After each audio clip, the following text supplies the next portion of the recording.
సంక్రాంతి ఈ సంక్రాంతి నాది అని ఒక డైలాగ్ అన్నారు. ఒకప్పుడు నేను సంక్రాంతిలో పుట్టానండి. అదే ఇప్పుడు కూడా సంక్రాంతి అన్నారు కదా, అంటే కొంచెం పాజిటివ్ వైబ్ అండ్ తెలుగు రాష్ట్రాలకు మంచి పండగ.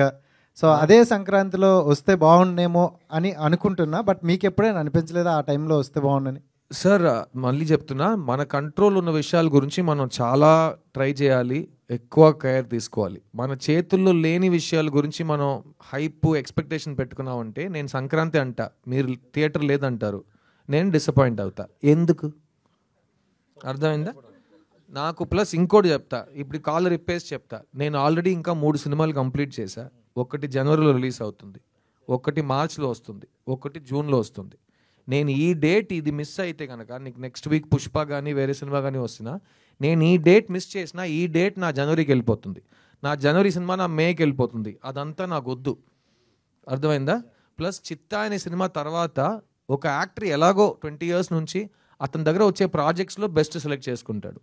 ఇప్పుడు చిత్తా తర్వాత నాకు చాలా బెస్ట్ స్క్రిప్ట్స్ వస్తున్నాయి. ఎందుకంటే సడన్గా ఇతను మంచి యాక్టర్ కదా అని చాలామంది వేకప్ అయ్యారు. సో చాలా మంచిది, అందుకే విజయం సాధించాలి, ఎలాగైనా విజయం సాధించాలి. సో ఆ చిత్తా విజయం ఇచ్చిన బాధ్యత ఒకవైపు ఉంటే, చాలా మంచి స్క్రిప్ట్స్ వస్తున్నాయి. అందులో 3, ఫస్ట్ 3లో ఫస్ట్ ఇది, ఫస్ట్ మిస్ యూ, సెకండ్ జనవరిలో టెస్ట్ అనే సినిమా వస్తుంది, నేను మాధవన్ నయనతార కలిసి నటించాం. దాని తర్వాత ఒక చాలా పెద్ద డైరెక్టర్ సినిమా మేము కంప్లీట్ చేస్తున్నాం, ఏప్రిల్ రిలీజ్ ట్రై చేస్తున్నాం నా బర్త్డేకి. సో అన్ని చాలా టైట్. 24-25 రెండు కూడా సో సంక్రాంతి అనేది ఎప్పుడు వచ్చినా నాది సార్, మరి రావాలని కోరుకుంటాం. ఇండియన్ 3 మరి ఎప్పుడు సార్? ఇండియన్ 3 మీది నెక్స్ట్ అది అర్థమైంది. ఇండియన్ 3 ఎప్పుడు తెలియదు సార్, నేను ప్రొడ్యూసర్ కాదు, డైరెక్టర్ కాదు, డిస్ట్రిబ్యూటర్ కూడా కాదు, నాకు తెలియదు, నాకు అస్సలు తెలియదు.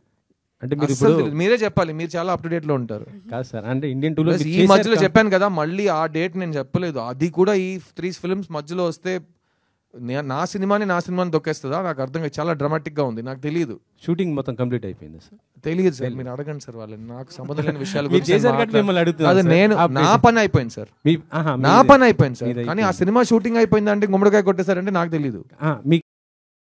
నేను సినిమా కంప్లీట్ చేసేసా. ఓకే, అది సార్ ఆ క్లారిటీ సార్. సిద్ధార్థ్ గారు హాయ్ అండి. సార్ అమ్మాయి సార్, ఎప్పుడు మేము అక్కడే ఫస్ట్ చూస్తాం సార్, డోంట్ మైండ్. 25 years అలవాటు sir. Thank you. Siddharth garu, ఎప్పుడు లవ్ స్టోరీస్ అంటే మీకంటూ ఒక మార్క్ ఉంటుంది. మేబీ అమ్మాయిల్ని మీరు ప్యాంపర్ చేసినట్టు ఎవరు చేయరు సినిమాల్లో. ఒక నైట్ టైం ఐస్ క్రీమ్స్ తినడం కానీ, ఒక 24 గిఫ్ట్స్ ఇవ్వడం కానీ, సో ఒక గుర్రపు బొమ్మ ఇవ్వడం కానీ, ఇట్లాంటివన్నీ మీ సినిమా వస్తున్నాయి అంటే అవన్నీ మేము మర్చిపోలేము అనమాట.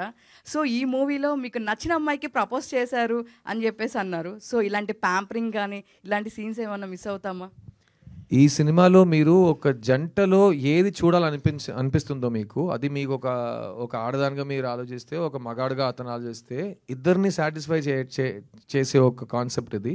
ఇంకోటి చెప్తా, ఒకే ఫ్యామిలీలో 3 generations నుంచి మనుషులు వెళ్ళారంటే ఈ సినిమా 3 generations ని సాటిస్ఫై చేస్తుంది, ఇది నేను చెప్తా. ఓకేనా? Because love is timeless. మా అమ్మ నాన్న ఎలా ప్రేమించారో అలాగే నేను మా పిల్లం ప్రేమించుకున్నాం, అలాగే రేపు మా పిల్లలు ప్రేమించుకుంటారు. సో వాళ్ళందరినీ కవర్ చేసి ఎవరిని హర్ట్ చేయకుండా చాలా పాజిటివ్ వైబ్రేషన్స్తో ఒక సినిమా ఇద్దామనే ఉద్దేశంతో ఈ సినిమా తీసాం. Thank you sir. సిద్ధార్థ్ గారు, ఇక్కడ సిద్ధార్థ్ గారు సినిమా వస్తుందంటే ఏదో కొత్తగా ఉంటుందని చాలామంది ఎక్స్పెక్ట్ చేస్తారు. ఆ బ్రాండ్ని ఇప్పటివరకు కాపాడుకొని వస్తున్నారు. అది కాపాడుకొని రావడానికి ఎలాంటి ప్రికాషన్స్ తీసుకుంటారు మీరు? సార్ నేను చాలా స్వార్థంగా ఉంటాను సార్, ఎందుకంటే నేను సినిమాకి వచ్చింది నా కోసం. నేను ఫస్ట్ నన్ను నమ్మింది నన్నే. నేను ఈ రోజు వరకు 22 yearsలో ఎవరి మాట విని ఒక పని చేయట్లేదు. నాకు ఒకటి నచ్చితే నేను చేస్తా, నాలాగే నేను ఉంటాను, నా మది మాటే వింటుంటానని నేను మా పాటలో వస్తుంది సాంగ్, అదే నేను. అందుకే ఆ లిరిక్ అలా రాసుకున్నాం. ఈరోజు కూడా నేను సినిమాలో బతుకుతున్నానంటే అది నా వల్ల, నా కృషి, నా తపన, నా ఐడియాస్. ఒక విషయం గెలిచిందంటే అందరు కలిసి చేసాం. ఒక్క విషయం మీ దృష్టిలో ఓడిపోయిందని మీరు చెప్తే అది నా తప్పు, నా బాధ్యత, నేను చూసుకుంటా. I stand by my decisions.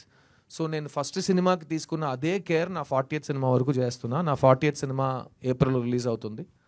ఈ అన్ని సినిమాలు సెలెక్ట్ చేయడానికి కారణం ఒక్కటే, నాకు యాక్టింగ్ అంటే ఇష్టం, నాకు యాక్టింగ్ బాగా వచ్చు, నాకు వస్తున్న సినిమాల్లో నేను బెస్ట్ సెలెక్ట్ చేసుకుంటా. ఈ 3 కారణాలే నాకు తెలుసు, కానీ ఇంకేది ఎవరి గురించో ఏ బాధ్యత నేను చూసుకోను. ఎందుకంటే నన్ను సాటిస్ఫై చేయడమే నా ఫస్ట్ రోల్. నేను హ్యాపీ అంటే నేను హ్యాపీ, ఆడియన్స్ హ్యాపీ అంటే వాళ్ళు హ్యాపీ. కానీ ఆడియన్స్ ఒక్క మనిషి కాదు, ఇంతమంది ఉన్నాం ఇక్కడ. మీ అందరికీ ఏం కావాలని నేను అడిగితే చెప్పగలరా? కానీ ఆడియన్స్ కావాల్సింది ఇవ్వండి సార్ అని చాలా క్యాజువల్గా చెప్పేస్తున్నారు. ఇక్కడ 200 మందికి ఏం కావాలో నాకు తెలియదు, అక్కడ 2000 మంది 2 లక్షల మంది 2 కోట్ల మందికి ఏం కావాలో నాకు ఎలా తెలుసు? సో వాళ్ళని మైండ్లో పెట్టుకుని నేను పని చేస్తే నాకు పిచ్చెక్కేస్తుంది. సెకండ్, ఇప్పుడు ఉన్న టైంలో 99% పీపుల్కి వాళ్ళకేం కావాలో వాళ్ళకి తెలియదు. సో వాళ్ళని నమ్మి నేను ఎలా సినిమా తీస్తాను? సో నన్ను నమ్మి నేను తీస్తా. నాకు నేనంటే చాలా ఇష్టం. ఎలా ఉన్నారు సార్ అని అడిగితే నా అలాగే ఉన్నాను, నా అలాగే